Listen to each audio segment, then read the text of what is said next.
आ गई तुम राधा। आओ बैठो। तुम घर पर नहीं थी तो मैंने सोचा कि खाने के लिए नाश्ता बना देता हूँ। ए जी, पानी लाने में बहुत मुसीबतों का सामना करना पड़ता है मुझे। पहाड़ी चढ़ना कोई आसान बात है क्या? एक मटके के पानी में तो कुछ भी नहीं हो पाता। दिन में 4 चक्कर लग जाते हैं मेरे। पैरों में मेरे बहुत दर्द हो रहा है। मैं जानता हूँ भाग्यवान, मैं जल्दी ही कुछ करूँगा। लेकिन आप क्या करेंगे? इतने सालों से तो यही सुनते आ रही हूँ। आपके पिताजी ने पहाड़ी वाली झोपड़ी आपके नाम की और अपने लाडले बड़े बेटे के नाम पर गांव की हवेली। भला ये कैसा न्याय हुआ? राधा, इसमें भी पिताजी मेरा कुछ भला ही चाहते होंगे। जल्दी थोड़े पैसे हाथ लगेंगे तो गांव में एक घर ले लूंगा। तुम ये सब छोड़ो, चलो नाश्ता कर लो। किशन और राधा पहाड़ी पर कच्चे घर में रहा करते थे। वो पहाड़ी सबसे ऊंची पहाड़ी थी।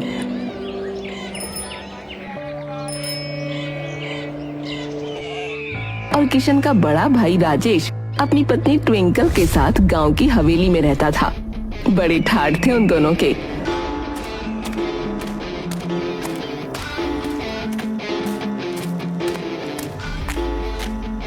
हाँ भाई ट्विंकल, अरे मैंने तुम्हें रखने के लिए कुछ पैसे दिए थे, जरा लेकर आना, मुंशी जी को देना है। अभी लाती हूँ। ट्विंकल पैसे लेकर आई।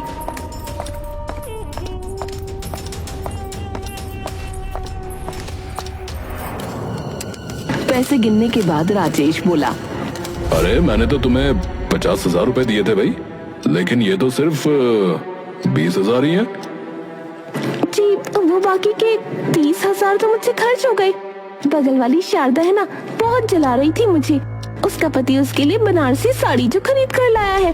अब मेरा पति तो मेरे लिए कुछ खरीद कर लाता नहीं, तो मुझे खुद ही अपने शौक पूरे करने पड़े। है? क्या मतलब है कि मैं तुम्हारे लिए कुछ नहीं लाता भाई? तुम जिनके पैसों पर ऐश करती हो वो पैसे मेरे ही हैं, समझी? और 30,000 रुपए की भला कौन सी बनारसी साड़ी आती है बताओ? 30,000 की साड़ी नहीं, साड़ी तो मैंने सिर्फ 10,000 की खरीदी थी। उसके बाद उसकी मैचिंग की चप्पल, बैग, मेकअप वो भी तो खरीदना पड़ा ना। तुम्हारी इन्हीं हरकतों की वजह से ना हम किसी दिन रोड पर आ जाएंगे, बता रहा हूँ। पता नहीं अगर पिताजी ने मुझे वो पहाड़ी वाली झोपड़पट्टी दी होती तो न जाने तुम कैसे रहती। ये कैसी बातें कर रहे हैं आप? वो तो आपके उस मनहूस भाई के नाम हुई है ना। बहुत मेहनत लगी थी तुम्हारे पिता से उन कागजों पर साइन करवाने में। बहुत सारी साजिश की थी मैंने, तब जाकर तुम्हारा वो महान छोटा भाई तुम्हारे पिता की नजरों में बुरा बना। उसे वहाँ भेजने में भी मेरा हाथ था, ये मत भूलो। वरना मेरा जो होता सो होता, उससे पहले तो ये हवेली तुम्हारे भाई के नाम होती और वो पहाड़ी वाला कच्चा घर आपके नाम होता। अरे अब ये कोई वक्त नहीं है ये सारी बातें करने का, समझी? जा रहा हूँ मैं काम के लिए, देरी हो रही है मुझे। राजेश अपने काम के लिए निकल पड़ा।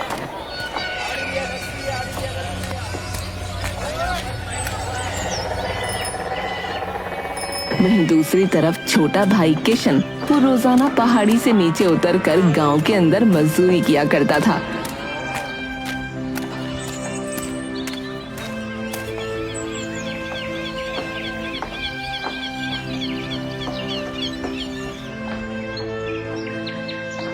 राधा, मैं काम पर जा रहा हूँ। अच्छा, संभाल कर जाइएगा, बारिश के संकेत हैं। मिट्टी फिसलने वाली हो जाती है गीली होने के बाद। आराम से आना। किशन अपने काम पर निकल पड़ा।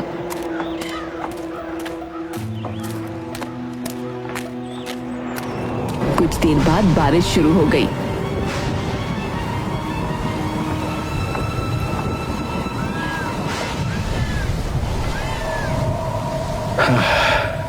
आसमान इतना काला है, लगता नहीं है कि आज बारिश रुक पाएगी।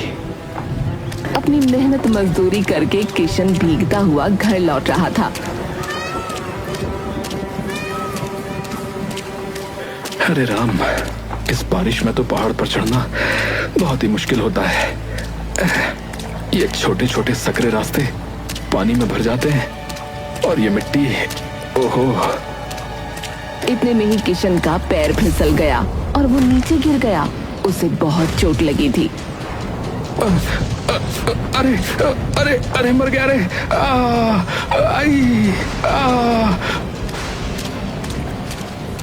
जैसे तैसे वो अपने घर पहुंचा तो उसने देखा कि उसकी पत्नी मोमबत्ती के उजाले में उस कच्चे घर के अंदर से पानी बाहर निकाल रही थी।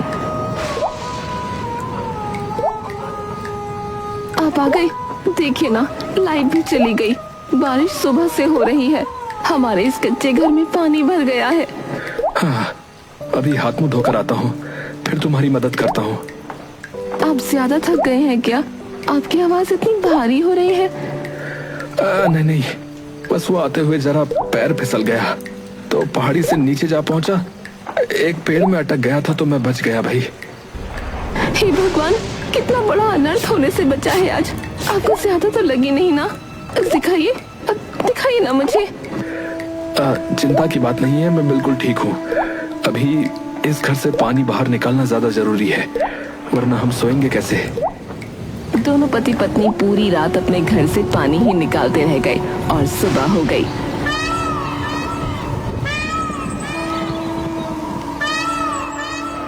सुबह हो ही गई, लेकिन बारिश तो अब तक न रुकी। भाग्यवान, थोड़ी देर मैं सोने जा रहा हूँ। 1 घंटे बाद मुझे फिर काम पर भी जाना है। सब कुछ तो गीला हुआ पड़ा है यहाँ पर। उनके घर में लोहे का एक बक्सा था। किशन उस बक्से के ऊपर जाकर सो गया।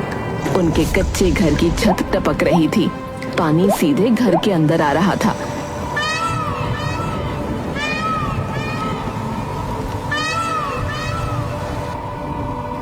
इतनी बारिश में भला कोई काम पर जाता है क्या? आज मत चाहिए ना। अरे अगर बारिश रोज होती रही तो क्या रोज काम पर नहीं जाऊंगा? हैं? बताओ, फिर हम खाएंगे क्या?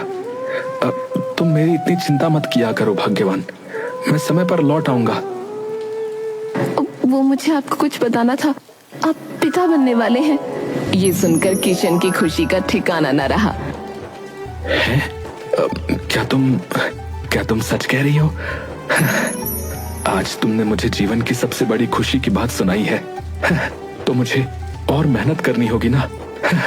अब तो मैं पिता बनने वाला हूँ। भाग्यवान, शाम को आते हुए मिठाई लेकर आऊंगा। हाँ। किशन खुशी खुशी काम पर लौट गया।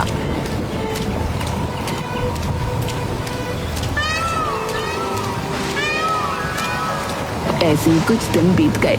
बारिश अपने चरम पर थी, जिसकी वजह से गांव में बहने वाली नदी का पानी तेजी से बढ़ रहा था।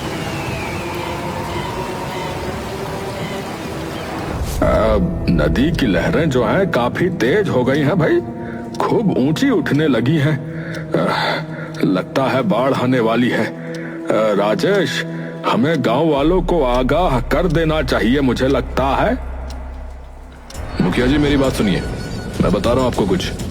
पिछले कई सालों से इस गांव में बाढ़ का नामो निशान नहीं है, और इतनी सी बारिश से जो है आप डरिए मत, ये तो कभी भी रुक जाएगी। लेकिन आप उस बारे में सोचिए, इस गांव में खूब कारोबार फैला हुआ है मेरा और आपका भी, समझ गए? अगर गांव वालों को बाढ़ की खबर दे दी ना तो वो डर कर जो है यहाँ से चले जाएंगे, समझे? और हमारा काम ठप हो जाएगा। और अगर बाढ़ आ गई तब तो सब कुछ नष्ट हो जाएगा। अरे तो वही तो कह रहा हूं मैं, बाढ़ नहीं आएगी, लेकिन बाढ़ की खबर से जरूर सब कुछ नष्ट हो जाएगा, समझे आप? और अगर बाढ़ आती भी है तब तक तो काम चलते रहने दीजिए। अगर बाढ़ आई भी तो आपका और मेरा घर तो सुरक्षित जगह पर है। 5 मंजिले घर बना हुआ है आपका, और मेरी हवेली भी कुछ कम नहीं। बाढ़ आएगी तो छत पर जाके खड़े हो जाएंगे।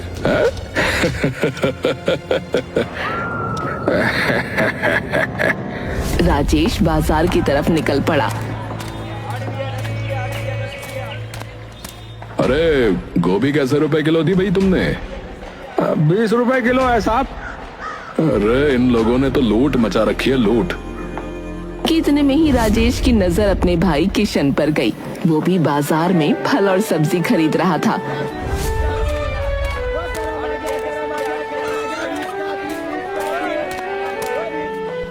अरे भैया, मैं आपके घर ही आने वाला था।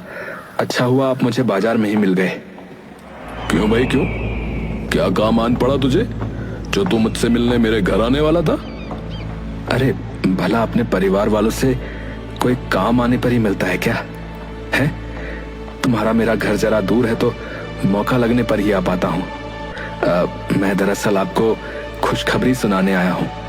राधा जो है वो माँ बनने वाली है। अगर आप और भाभी राधा से मिलने आते तो उसे अच्छा लगता। बधाई हो भाई, बधाई हो।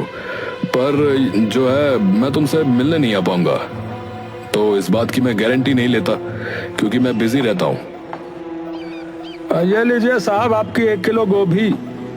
हाँ ये लो पैसे। अच्छा किशन, मैं चलता हूँ।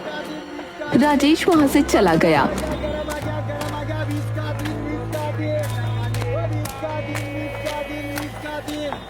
और कुछ ही पलों बाद फिर से बरसात शुरू हो गई।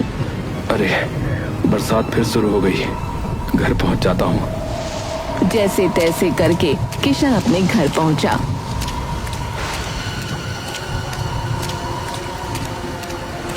आप आ गए। हमने मिट्टी से हमारे इस कच्चे मकान को कम से कम थोड़ा तो ऊंचा कर दिया ताकि पानी अंदर ना जाए, लेकिन कीड़े मकोड़े तो अभी भी नहीं रुक रहे। भाग्यवान, मैं तुमसे वादा करता हूँ हमारा आने वाला बच्चा इस घर में नहीं आएगा। उससे पहले ही मैं गांव में एक घर ले लूंगा। मैंने कुछ लोगों से बात की है, वो हमारी सहायता करेंगे।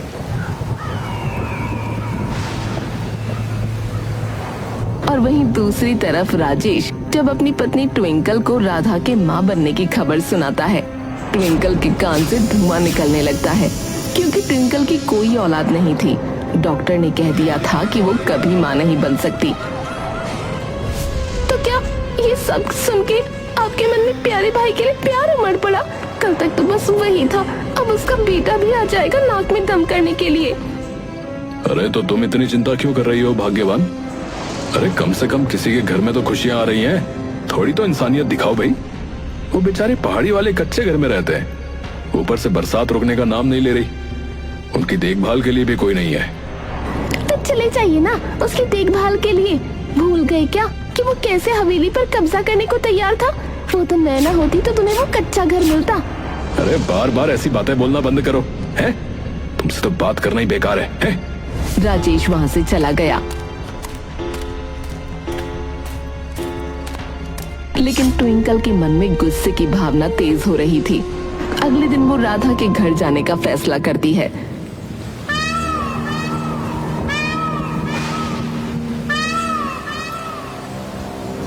ट्विंकल को अपने दरवाजे पर देखकर राधा खुशी से भूली नहीं समाई। दीदी आप यहाँ आइए, आइए अंदर आइए। कैसे आना हुआ दीदी? पहले से बहुत सुंदर लग रही हो आप। तुम्हारे भैया ने बताया मुझे कि तुम माँ बनने वाली हो। बस तो फिर ये सुनकर क्या मुझसे रहा जाता? मैं यहाँ दौड़ी आई तुम्हारे पास। तुम्हारे भैया तो कह रहे थे कि क्या जरूरत है इतना कष्ट करके पहाड़ी पर चढ़ने की, पर मैं बोली नहीं नहीं, मेरी राधा अकेली है, भला उसे मैं ऐसे कैसे छोड़ सकती हूँ। ये सुनकर राधा की आंखों में आंसू आ गए। क्या सच में दीदी आप यहाँ आई? मुझे बहुत अच्छा लग रहा है। मैं तुम्हारे लिए अपने हाथों से ये मावे की खीर बना के लाई हूँ। ऐसे समय में इसे खाना बहुत अच्छा होता है। ये खाने में थोड़ी सी कड़वी होती है, पर मैं वापस जाऊँ तो कहीं मेरे पीछे से खाना मत भूल जाना। तुम भूल जाओगी तो मैं अपने हाथों से ही खिला देती हूँ।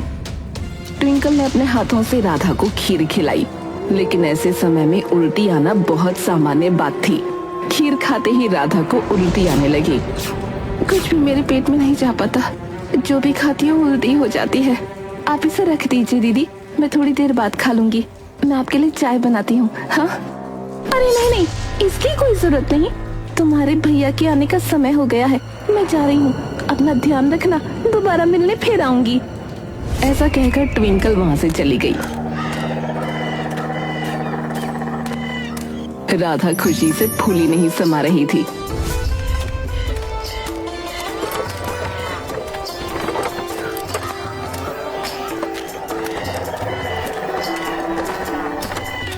किशन जब घर पहुंचा तो उसने देखा राधा खुशी से झूम रही है। अरे क्या बात है, आज तुम बहुत ज्यादा खुश लग रही हो। तुम्हें बताऊंगी ना तो तुम भी खुशी से झूमने लगोगे। दीदी आई थी हमसे मिलने के लिए और खीर भी देकर गई हैं ताकि मेरा बच्चा स्वस्थ रहे। है? खीर? कौन सी खीर भाई, कैसी खीर? अब कहीं तुमने वो खाई तो नहीं ना? लाओ मुझे दिखाओ जरा। राधा किशन को खीर दिखाती है किशन फौरन बाहर गया।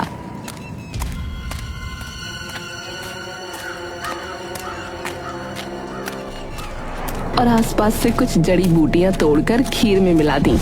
देखते ही देखते खीर का रंग नीला पड़ गया। ये खीर नीली कैसे हो गई? क्या मिलाया है आपने इसमें?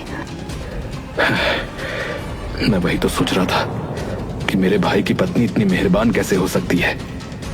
तुम्हें जानते हुए बहुत दुख होगा राधा। इस खीर में वो जहर मिला कर लाई थी।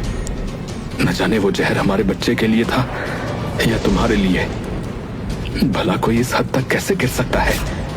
मैं अभी के अभी बड़े भैया के पास जा रहा हूँ। नहीं नहीं, आप उनके पास मत जाइए, बहुत बड़ा बवाल हो जाएगा। मुझे तो लगा कि दीदी को शायद बच्चे की बात सुनकर हमारे पुराने दिन वापस याद आ गए होंगे, लेकिन मुझे क्या पता था वो तो इसे खत्म करने आई थी। राधा रोने लगी। किशन उसे समझा रहा था। वहीं दूसरी तरफ ट्विंकल को लग रहा था कि अब राधा का काम तमाम हो चुका है। वो अपने घर की कुर्सी पर बैठकर आराम से टीवी देख रही थी, लेकिन कुछ ही पलों में लाइट चली गई और राजेश भी हड़बड़ी में घर में दाखिल हुआ। अरे अरे तुम यहाँ आराम से बैठी हो, टीवी देख रही हो, हैं? गांव में गजब हो रहा है। नदी का पानी अब बाहर आने लगा है। इससे पहले घर तक आए। चलो यहाँ से चलते हैं। अरे कुछ नहीं होगा। इतने सालों से जब बाढ़ नहीं आई तो अब क्या आएगी? बारिश की वजह से लाइट चली गई होगी। आप आराम से धीरज रखिए। अरे मैंने कहा ना जल्दी से सामान बांधो। अरे सुनाई नहीं दे रहा है क्या तुम्हें? हैं? कि इतने में ही गांव वालों के चिल्लाने की आवाजें आने लगी। ये सुनकर ट्विंकल फौरन उठी और जरूरी सामान बांधने लगी, लेकिन उस जरूरी सामान में भी ट्विंकल ने सिर्फ पैसे ही बांधे थे। वो दोनों फौरन घर से निकल पड़े।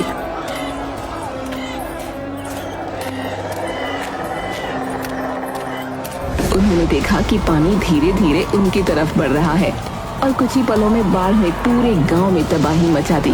पहले पानी ने लोगों के घरों को तबाह किया, उसके बाद लोग पानी के बहाव में बहने लगे। हे भगवान, रक्षा करो, मुझे आज नहीं मरना। अगर उस दिन मैंने मुखिया जी की बात मान ली होती तो ये दिन न देखना पड़ता। उन्होंने तो पहले ही कह दिया था कि बाढ़ आने के संकेत हैं। मैंने ही गांव वालों को भी बताने से मना कर दिया था। आज देखो मैं भी इनके साथ ही बह रहा हूँ। अब तो भगवान ही कोई मदद कर सकता है।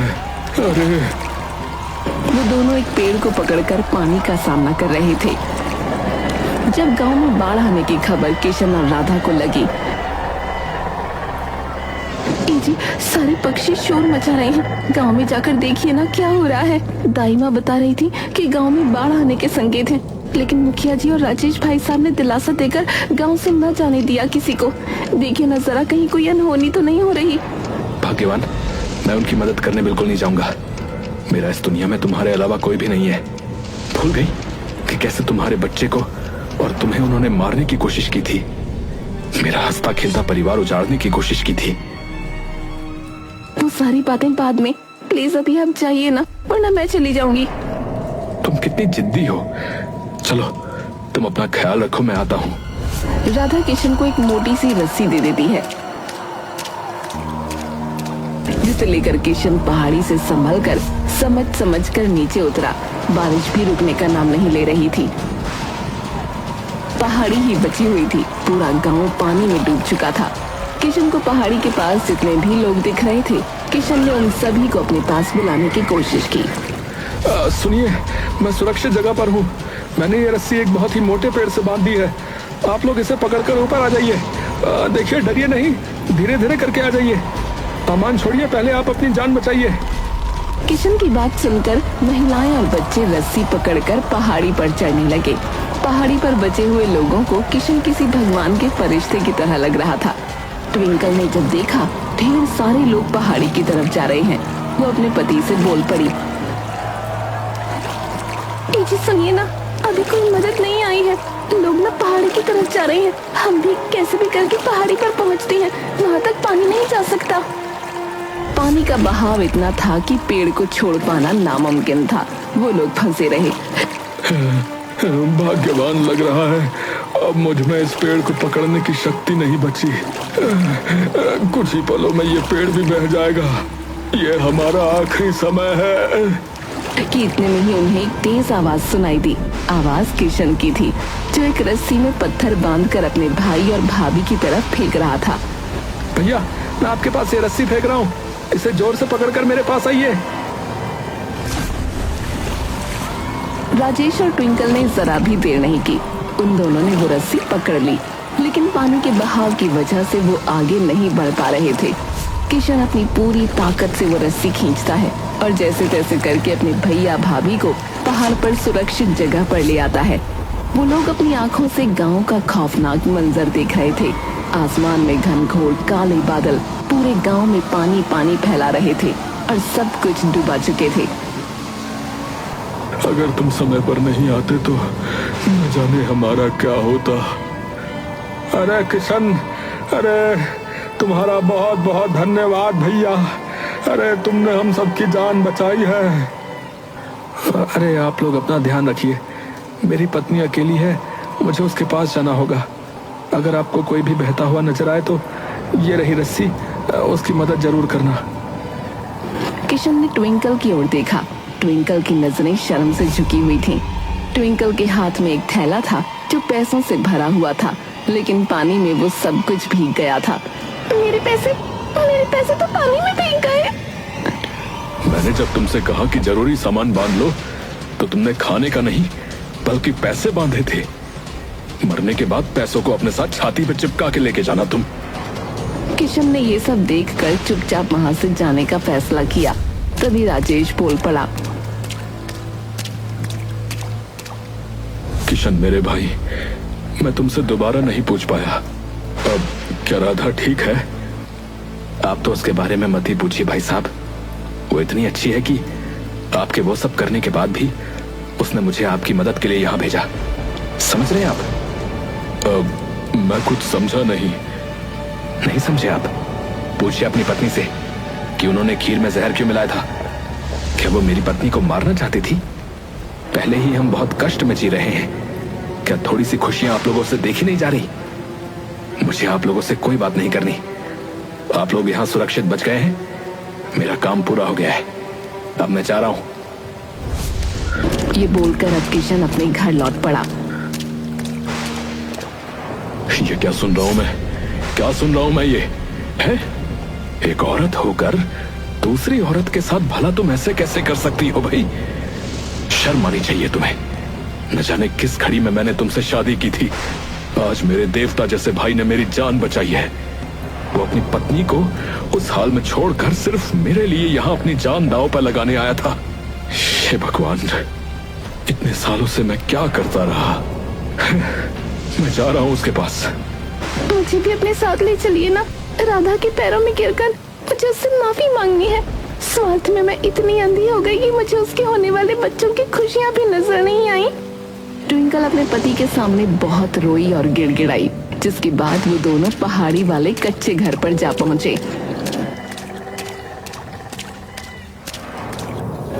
भाई साहब, दीदी, आप दोनों यहाँ अंदर आइए ना। भीग गए हैं आप लोग पूरी तरह से।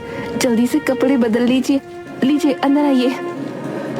इतना कुछ होने के बाद भी राधा की दरिया दिली देखकर ट्विंकल की आंखें शर्म से भर गईं। राधा, तुम बहुत अच्छी है। 7 जन्म में भी मैं तेरे जैसी न बन पाऊंगी। मुझे माफ कर दे। अपनी दीदी को माफ कर देगी ना तू? कैसी बातें कर रही हैं आप? किस बात की माफी मांग रही हैं आप दीदी? मैं तो बिल्कुल सही सलामत हूँ।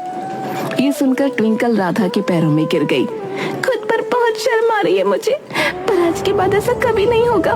मैं तेरी बहुत देखभाल करूंगी। ये बच्चा सिर्फ तेरा नहीं, मेरा भी है। मेरे भाई, तुम इतने कष्ट में यहाँ जी रहे थे और मैं नालायक वहां हवेली में। मैंने कभी तुम्हारे दुखों की तरफ देखा भी नहीं मेरे भाई। न यहाँ पर बिजली है, न कोई सुविधा है। चलो आज से तुम मेरे साथ हवेली में रहोगे। चलो। किस हवेली की बातें कर रहे हो भैया आप? वो हवेली, अब तक तो बाढ़ में उस हवेली की ईंटें तक बह गई होंगी। नजर उठाकर देखिए, कुछ भी नहीं बचा। पूरा का पूरा गांव तबाह हो चुका है। आप अपना दिल छोटा मत कीजिए, जान से बढ़कर कुछ नहीं होता। आपने जो कुछ भी कमाया वो सब दोबारा हासिल कर लीजिएगा। आज मेरी आंखें खुल गई हैं, पर समझ में नहीं आ रहा कि किस मुंह से माफी मांगू, किस मुंह से। भैया, भाभी, राधा ने आपको माफ कर दिया है, तो भला राधा के आगे मैं कौन होता हूं आपसे नाराज रहने वाला। आप लोग जब तक चाहे हमारे इस कच्चे घर में रह सकते हैं। हाँ, हवेली जैसी सुविधाएं तो नहीं मिलेंगी, पर हाँ, शांति और खुशी से जीवन जरूर जिया जा सकता है।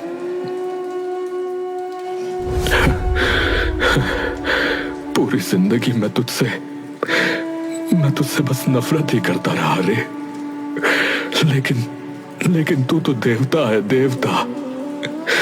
हम सब मिलकर इस छोटे से घर में रहेंगे और धीरे धीरे इस घर को बहुत सुंदर बनाएंगे। लेकिन उससे पहले पहाड़ी के रास्ते को ठीक करना होगा। वो मिट्टी का कच्चा रास्ता पत्थरों से भरना होगा। मैं कितनी जिद किया करती थी कि गांव में घर लेते हैं, लेकिन देखिए ना, हमारा पूरा परिवार तो हमारे इस छोटे से गरीब के कच्चे घर में रहने आ गया। अब ये घर स्वर्ग से कम नहीं, और उनके जीवन में खुशियां पहले की तरह लौट आई।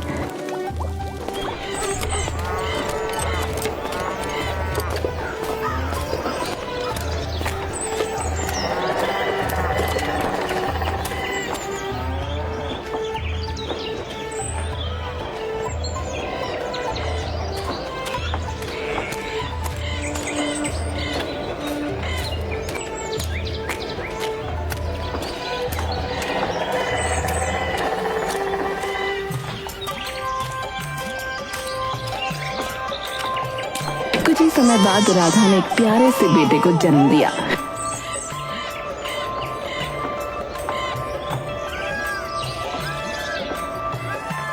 जिसे ट्विंकल अपने सीने से लगाकर रखती थी। वो कहते हैं ना, अंत भला तो सब भला।